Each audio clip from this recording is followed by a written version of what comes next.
Welcome to Phoenix and Flame, my podcast about pushing through and transforming even when you feel like a pile of ash. I'm Dana Skaggs, a psychotherapist known as the Queen of Boundaries. If you are new to Phoenix and Flame, please subscribe so you will be notified of new episodes. Visit Dana Skaggs, DanaSkaggs.com for a free quiz to discover how boundaries are impacting your life. This podcast is not intended as psychotherapy. If you are in crisis, please call 911 or contact your local crisis hotline.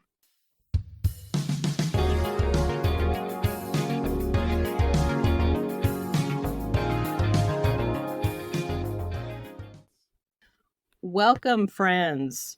I'm Dana.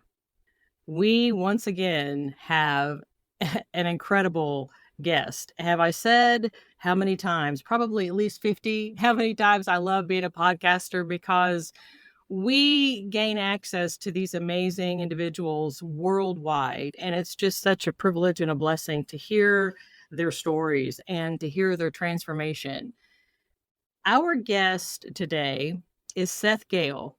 Now, Seth is a survivor of childhood trauma. After his father nearly killed his mother when Seth was 2, he grew up with a single mother of 3 children. When Seth was about 10 years old, his mother became abusive and addicted to hard drugs. This would lead Seth down a path to being molested by a man for over 5 years. Seth, welcome to Phoenix and Flame. I'm glad you're here. Yeah, thank you. I appreciate the intro and thank you for letting me share my story and hopefully help other people heal and understand these things.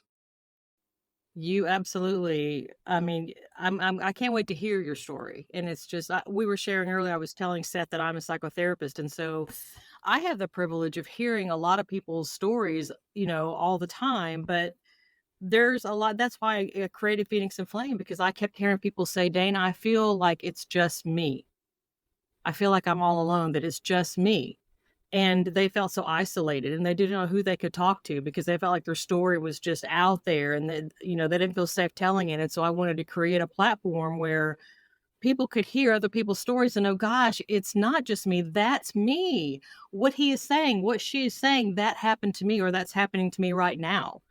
And so we could create that community and kind of build each other up. So you also said that you actually reported and were able to, you were able to put your abuser away, but there's so much to unpack here. So I want you to start wherever is comfortable for you. And I'm just going to kind of organically flow with you back and forth until we feel like we know you very well, Seth. Yeah.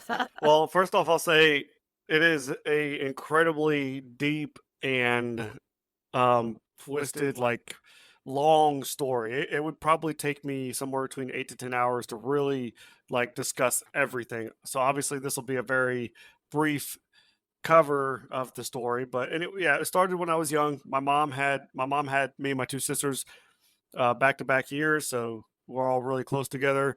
I think she had all of us before she was 20 years old, so really quick.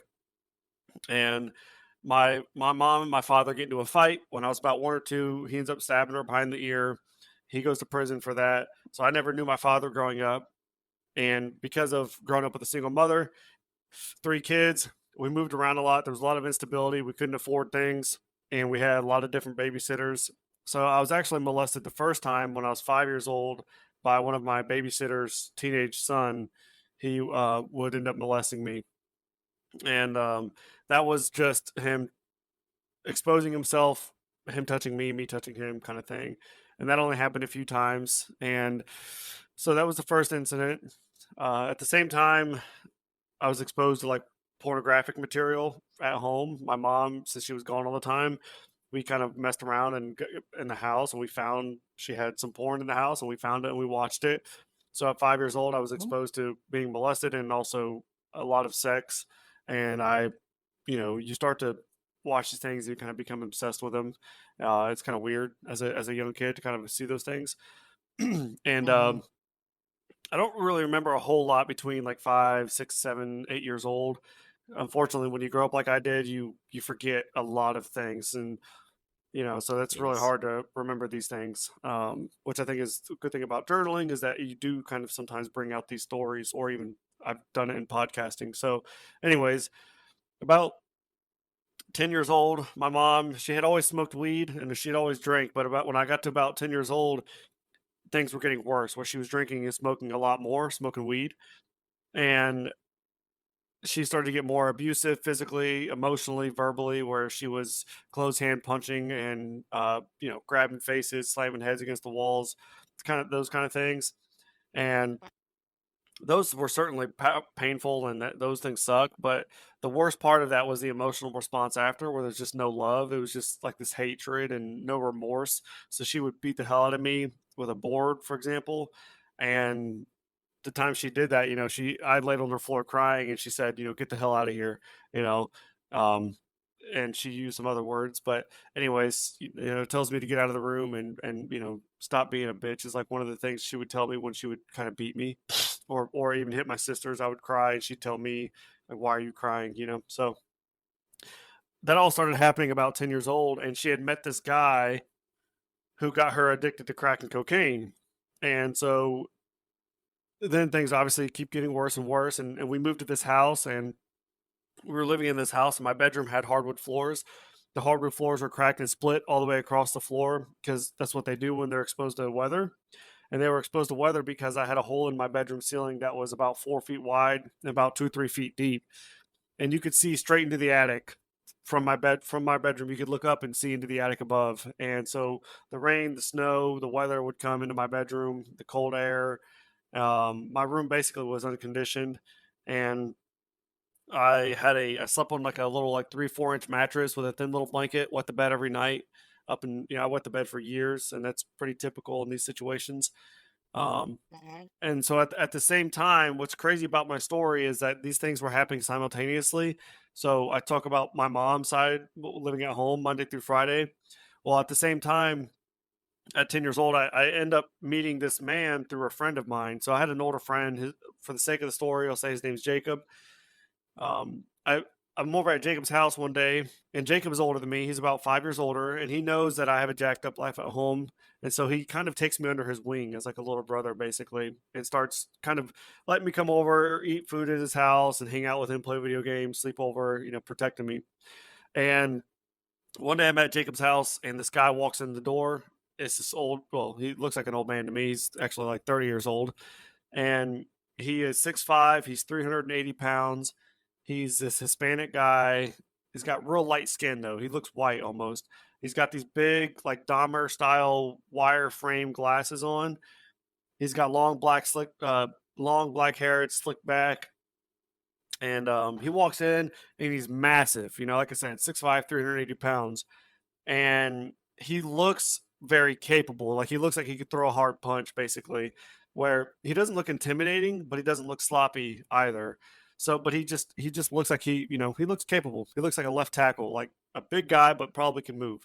So, anyways, he walks up to me, he introduces himself, and we find some commonalities immediately. We both like football, we both like um, pizza, and we both like video games. So he's like, "Well, hey, why don't you come up to my house with me and Jacob and play video games with us?" And so I said, "Okay, well, let me go ask my mom." So I go home, ask my mom. My mom says, "As long as I'm going with Jacob, I'm okay." So I start going to his house, and the grooming process had begun pretty much immediately. I get to his house. There's several TVs, computers, all kinds of video games. You don't have to take turns. You can play video games all together. There's pizza, there's pop, there's coffee, energy drinks. You can cuss. There's no rules. It's like I'm 10 years old. I was like, dude, this is awesome, man. Like, this is Yeah. like the best place to be. And I was like, it was so much fun. It really was. Because we would stay up all night long, just eat pizza and breadsticks and drink pop. And it was just like this, like, oh man, this is awesome. That's Especially it. compared to life at home, where at this point, like I said, the crack and cocaine was in my house. And so every single day, 10, 15, 20 people would come into my house and throughout the course of the day, and they would spend hours in my bathroom getting high, to include my mom. And I mean, at 10 years old, 11 years old, I would see people in my living room passed out high and like convulsing. Like they kind of, I've never done drugs, so I don't know what it does, but they would like I had a pregnant family member one time who was on my couch, and she was like, her head was tilted back, and she was just kind of like so subtly shaking. Her eyes were closed, but she was like almost like seizing. It was kind of weird. And but I just remember seeing that because she was pregnant. And was just like, my mind was just blown, like, oh my gosh, what is happening? So trying to process all of that Monday through Friday with mom is really hard, right? So every weekend I would just go to this guy's house and have pizza and pop and have a good time. So 3 months into that is when he started to molest me, and the first time he touched me, I kind of describe it as like getting to the top of a roller coaster, and you get that last click, and you're kind of like, oh shit, like this is the ride we're on. Yeah. And I didn't realize that. Yeah. I was completely naive, which is furthermore a little bit more crazy because I was such a situationally aware kid because I grew up raising myself, so I knew how to take care of Mhm. myself. But I was just completely naive to what was happening. And what he did was, his apartment was really cold all the time, and so he always sat in this big chair. I sat in the couch next to him, and he would always say, well, I remember being cold, and he would say, well, I got a blanket, do you want to sit on my lap? And so just started sitting on his lap, and I was this tiny little kid. He's a big guy, so I was just like, yeah, whatever. And it was warm, it was comfortable, and his left hand was Mhm. on my left hip. It brushes, touches my butt, and he says, I'm sorry. I said, it's okay. I think about it like you and me bump each other in the hallway. Not a big deal. So he puts his hand back on my butt and he says, so this is okay. And that's kind of where I like hit that last click on the roller coaster where I was like, oh my gosh, like this is what's happening to me right now. And I knew it. Like I knew it Mhm. was going to happen. And I just froze up and I accepted it. And from that point forward, I would go to his house every single weekend, like 45 to 50 weekends out of the year. I was at his house. I met his mom, met his sisters. I would go to his holiday events for the next 5.5 years. And it just progressively gets worse and worse and worse and worse. And about 2 years into all that, my mom, she would end up getting arrested for stabbing her boyfriend over some drugs, I believe, in the bathroom. That whole day alone would take me an hour to explain, but I was there. I remember seeing my mom come out of the house. There's a fire in my front yard. I see her boyfriend come out of the house. He's got blood on his shirt. My mom gets put in the back of this police car, and I'm looking at her through the window, and the window's rolled up. I can't talk to her. She can't talk to me. I'm just hysterically screaming and crying. And boom, my mom is gone. I don't have a father. My mom's gone. I'm getting molested every weekend. At this point, I've been suicidal for a year or two. Just I wanted to die all the time. And as a young kid, you just don't want to feel. For me, I didn't want to feel the pain, so I didn't want to stab myself. I didn't want to shoot myself. I didn't. I always thought about falling out of my window. If I fall just right, I'll break my neck and I'll die. And but I was scared because if I don't die, this is going to hurt like hell. So like that was like my logic behind like not killing myself. And I thought about many ways. But anyways, so once my mom was taken away, well, it's a very very long story, but I bounce around to a bunch of different houses for about 4 or 5 months, and my grandparents finally get a hold of me um, right before I turned 13. So I moved in my grandparents' house, and my grandparents asked to adopt me. I say yes. So they start the adoption process with me. My sisters were already there because I went a different route. My sisters went another place. I had not seen them for 4 or 5 months, and then when my grandparents picked me up, my sisters were there. So my grandparents asked to adopt us. I say yes. My sisters, they want to go back and live with my mom, so they go back and live with my mom, and I'm at my grandparents' house alone, which is fine. My grandparents were very well off and had a warm house and food and security and all the good things, right? So I was okay. And Mhm. they asked on the weekend, I asked to go hang out with this guy. His name was Mondo, the abuser, and they're questioning it, but they had just asked to meet him. So as long as they meet him, they would just want to meet him first. And he comes to the house. He makes them smile. He makes them laugh, and boom, I'm right back in the saddle. So I start going to his house, and right around the time I turned 13, my adoption paperwork went through with my grandparents, and at the same time, right around that same time was I was raped for the first time.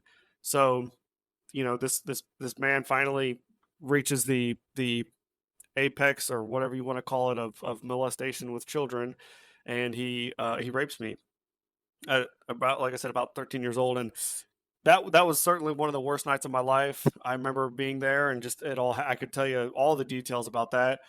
And I remember being on his the thing I'll say here is afterwards, when we were done, I remember going to his bathroom and sitting on the toilet and getting everything out of my body. And I just was like, this is it. My life is over. Like, I got to kill myself. Why is this happening to me? You know, am I gay? Do I have HIV? Do I have AIDS? Like, do I have any kind of disease? Do I, like, how do I tell anybody anything? Because they're going to make fun of me. They're going to judge me. They're going to not believe me. Because this guy was funny. He was charismatic. Like, why would he do this? Um, you're just in a really bad headspace, obviously, when that happens. Mhm. So that would continue on for another couple of years. About a month away from being 16 years old, I was up at his house with a younger friend of mine who knew the guy basically as long as I did. But I could start to see that my younger friend was getting groomed, and I picked up on it, and I was like, oh, he's about to start doing this to him, and I just decided I was like, I can't let this happen to somebody else, and so crazy to think that if my friend wasn't there, I don't know if I don't know if I would have ever said anything because I could handle the pain, but I didn't want to see my friend go through it. And I don't even talk to this kid today, but like I knew what I went through and I didn't want him to suffer like I did. So I go home that weekend, I report him, and my friend Jacob, who introduced me to the guy, almost 6 years prior, I call him to my house to help me talk because he was the first person that I told, and he says, "Well, he did it to me too." And the same guy that molested and raped me for almost 6 years had done it to Jacob for about the same amount of time prior.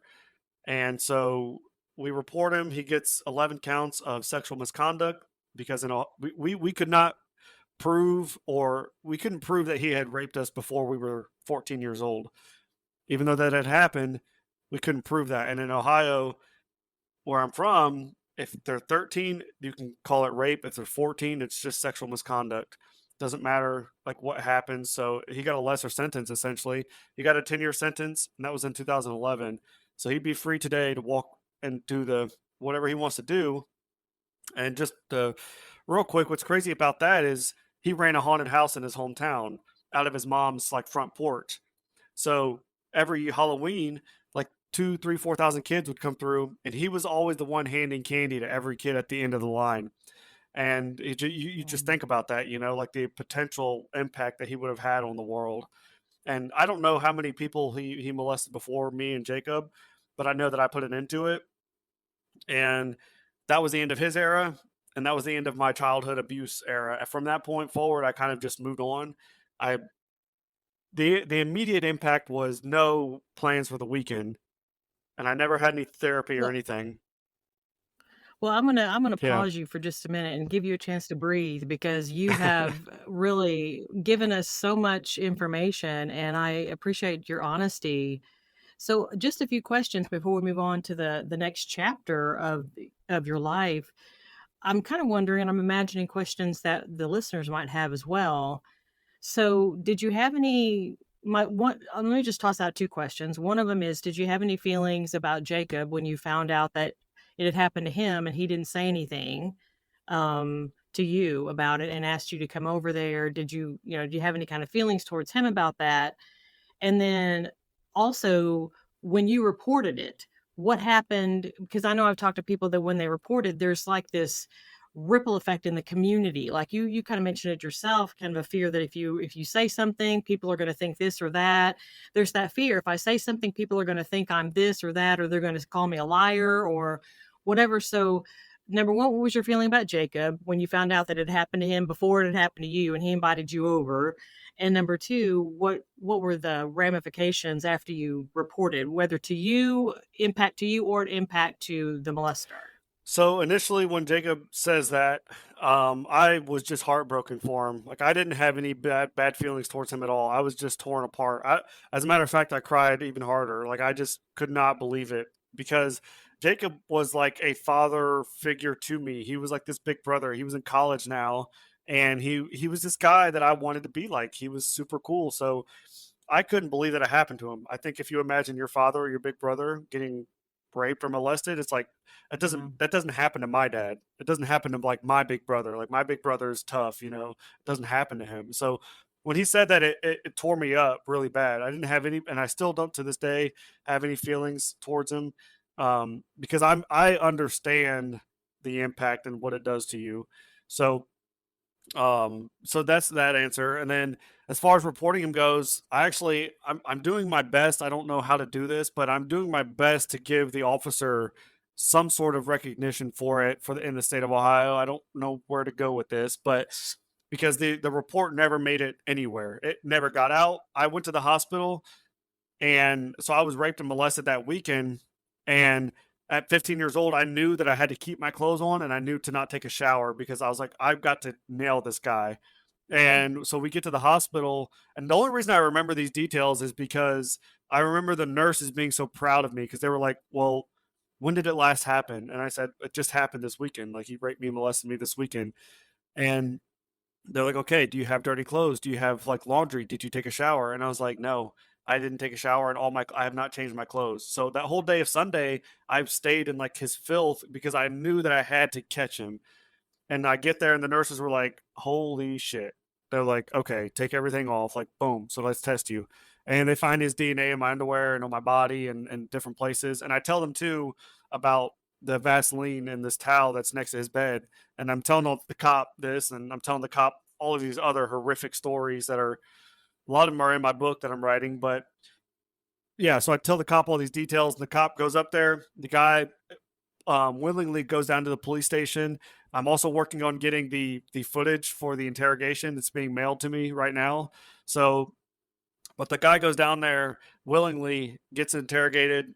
He's not in custody yet, but they get him to admit out of custody that he had me perform oral sex on him once or twice.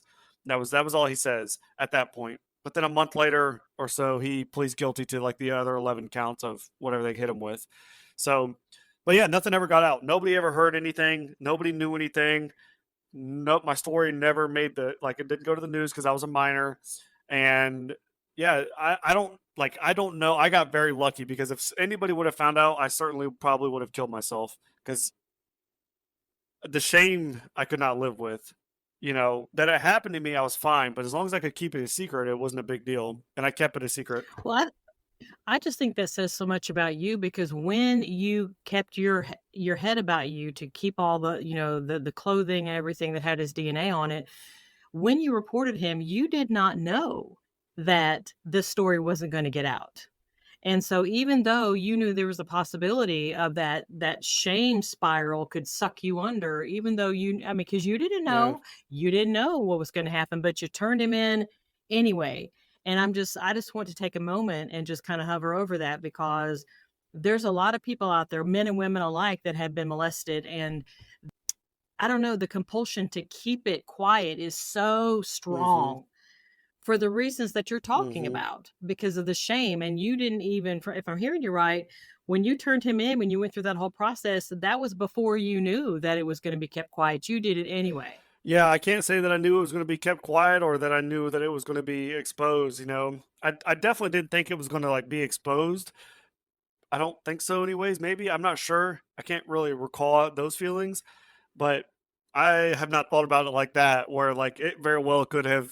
You know, what's funny about this too is maybe not funny. I don't know, but we get to the hospital. My grandpa is deaf in one ear and half deaf in the other, and so he goes to the front desk and he's like, "Hey, we got to do a rape kit or something." And the lady behind the desk says something. She's like, "What'd you say?" And so he yells it in this hospital. Like, you know how older people are. They're on the phone, they yell and they scream. Yes. And so I'm in the hospital. I'm just like, my grandpa, like, come on, man. You know. So yeah, but that Wow. that whole day of reporting is a I could talk to you about that for 2 3 hours. That whole day was there were so many crazy things that happened that day.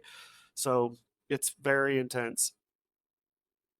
Well, and I want to give you some kudos and appreciation as well because I'm sure I have many listeners out there that wish they could be here with you to talk to you because there's a lot of men who have been sexually molested and there's not nearly as many reporting men reporting the way it's hard enough for anybody, but it's hard for the women to report things. And so many times they don't, but but we hear, unfortunately, we hear that more of the women reporting being abused to the point where sometimes I feel like on some level we become somewhat habituated to it, which is unfortunate, but it's just the truth. But you don't hear the stories from men. And so there's this, I think, this feeling maybe that it's not happening to the men. If you're a guy then that's happened to, it's like who do I know that has been through this? Who do I know that has who's gone through this journey that I can talk to, that I can relate to, that can relate to me, that would give me some kind of model to follow, that I know that I'm not alone. So I wanted to make sure that I honor you for that, and call that out. Being a man that has gone through this, it's kind of hard to underestimate the impact of that. Yeah, that's why I'm writing a book. That's why I do my speaking. That's why I'm, doing what I'm doing now because I've almost lost my entire life multiple times because of everything I've gone through, or I've, like I said, the suicide. And then even as I've gone older, I've gotten married and have children. I've tried to divorce my wife multiple times because I can't, well, we've almost separated multiple times, but it's all because of me because I kept everything a secret and I didn't want to heal. I didn't want to talk about these things and like admit that there's this demon and down inside of me that needs to get out. And yeah, it's hard. And as a man, I think there's a lot of things going on with men right now in the world. And what I have seen in me telling my story, there are very few men. But now I'm connected to a ton of women who have gone through it. And unfortunately, the message that is out there is that men are bad, masculinity is toxic, and there's a lot of like hate towards men in general. So it's, it's hard. It's hard to go out there and talk about these things. It's like you're damned if you do and you're damned if you don't. If I'm too vulnerable, then I'm this weak person. But if I'm too tough, then I'm just this toxic masculine man, So there's a lot that's going on in the world and I don't want my message to ever be like that. I don't hate men because I was raped by a man. I don't have this I don't hate Hispanic men because my abuser was Hispanic. I don't hate women because my mom abused me. I My message is to heal. I want people to feel better and to heal. I don't So I think so many people in this space are seeking so much justice, and that's good. But if you don't heal, if you put person away for the rest of their life, but you don't heal and you don't do better, then you've done it for nothing. Like you have to take care of yourself and focus on the healing portion. I think so many people that are in my space in this community are attacking everybody. They're either attacking men, they're attacking women, or they're attacking this this community or that community versus like let's just sit back, address our problems, and then see what we can do to be better instead of just dragging everybody down like crabs in a bucket. It doesn't make any sense to me. So to your point, Oh, yeah, with the men thing. that's an excellent, that you're spot on with that. And I think really, if you stop and think about it, for the individuals, at least the people that I've been privileged to speak with and interact with and talk with, it's kind of like when we're so focused on being mad at other people, guess what? We don't have to feel. Yeah. That's yeah. We don't have to feel our Yep. own stuff. And so I think sometimes that's their defense mechanism, because maybe they're not ready to face their own feelings, and it's easier for them to be mad at someone else than to sit and actually let their own feelings come to the surface, because that's scary as Yeah. hell. Um, so we just have a few more minutes left, but I want you to, because you went into the armed services, you're a combat veteran. So tell us a little bit about the rest of that. And you have a memoir that's coming out, and a lot of good stuff. I mean, really wonderful. Yeah, so right out of high school, I joined the Army. I served for 8 years in the infantry. I was in the 82nd Airborne Division. Went all over the world. Did a combat tour in 2019. Got out in 2021, and then I got into the construction industry as a project manager right out of the Army. Um, Started going to college. Graduated college last September, but in the last few years, I've gone on to win like national. I was recognized at the International Builder Show from the National Association of Home Builders So I got to get up on the stage in Las Vegas and kind of just thank these people for, giving me this award. I was the number one construction manager for this home building company, Pulte Group, big company, the third largest in the country, and I was the number one construction manager for like 18 months in a row, like just crushing it with really no experience, just working hard. The reason why I talk about those things is because those are the things that made me realize, like, okay, there is a place in this world. Because when I walked into those offices, I'm looking at people that probably did not have both parents. They probably have a happy life. They can smile. They can be who they are because there's no shame behind them, right? And I just had all this shame. So the reason why I talk about my successes is because it's important to know that because you've gone through some hard things in life, you can still do amazing things, incredible things. And in doing all of that, I started writing my book. And so I started writing my book about a year and a half ago now, and that's been a hell of a journey. And just a quick thing on that is like I wrote out my entire book twice and I deleted it twice because I thought to myself, like, nobody cares about my story. It's not that bad. And I was just had this like internal battle. And then the third time I said, you know what? I'm going to do this for it's not about me. It's about everybody else. There's 8 billion people in the world. Statistically speaking, at least half of them have endured some sort of pain and suffering like I have. How many of these people can I save? And in doing that, I started writing my book. And then just recently I founded the Impact Project, which is just it's in its new stages right now, but that is going to be the Impact Project is going to cover the 6 principles that I live by in my life to be the person that I am today, to make an impact on this world, people, communities, organizations, and that'll all be in my book as well. And my book is it's tentatively the title is Strength Beyond the Shadows, and that'll be out later this year. I think we should be able to finish it this year. So I should have maybe some marketing graphics and things like that in a few months. But so I'm doing the book, the Impact Project, and then public speaking, motivational speaking. So I'm just traveling, telling my story, and being vulnerable to let other people hear my story and let them heal through my story the way that I have through others. Mhm.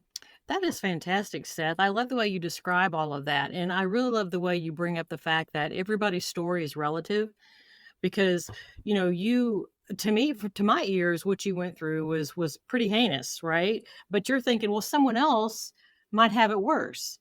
But there's a lot of people that think their story isn't as bad as your story. The thing of it is, we all have, because I have one of my stories. We all have stories, but you hit the nail on the head that sometimes we are resistant to tell our story because we're thinking, who's going to care about this? Because there's so many people that had it worse than I did, then I'm just gonna stay silent. The point of it is we all have a right to our own story and to own it and to step in that space. And listeners, no matter what your story is, no matter if you feel like someone has it worse, someone has it better, it doesn't matter.